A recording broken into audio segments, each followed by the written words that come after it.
With Joe McDonald from ESPN Boston, I'm Jesse Rogers from ESPN Chicago. A 3-1 victory for the Blackhawks in Game 5 as they take a 3-2 lead over the Bruins in the Stanley Cup Finals.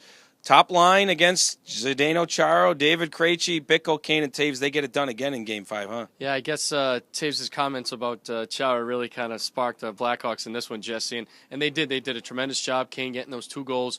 And the Bruins just really couldn't respond. When they finally did in the third period, it was just too late, and they couldn't create any chances for themselves. What do you see the differences these last couple games? I mean, it seems like 6 weeks ago the Hawks got shut out 2-0 in Game 3, but they've really kicked in their offense. Yeah, they only got 2 goals before the empty netter, but you know, when you're up 2-0 at home, you're going to sit on that a little bit. No, absolutely, and just the way they were able to play defensively as well, and Corey Crawford, really when he came out with the timely saves when he needed to. But the one thing that the Blackhawks didn't really do is they really didn't sit back too much.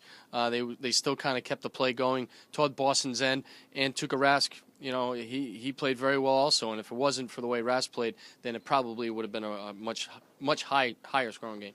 Patrice Bergeron, Jonathan Taves, both injured in this one. The Selke winner, a Selke finalist, really throws Game 6 in for a loop. Now, Bergeron went to the hospital.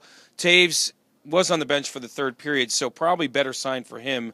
Unsure what's going to happen to Bergeron, but what does that do to the team without him for a full game? Yeah, well, Tuukka Rask actually had some pretty bold statements after the game, Jesse, basically saying we have to lose a guy like Bergeron to finally wake up, and they did. They played better in the third period, but without Bergeron in the lineup, and we don't know what the situation is for Game 6 yet.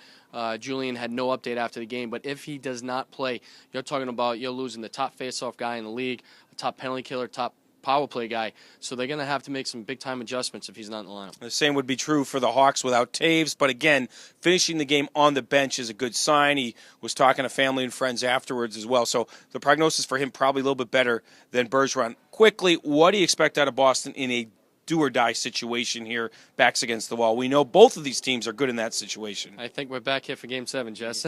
Might be right. For Joe McDonald from ESPN Boston, I'm Jesse Rogers from ESPN Chicago.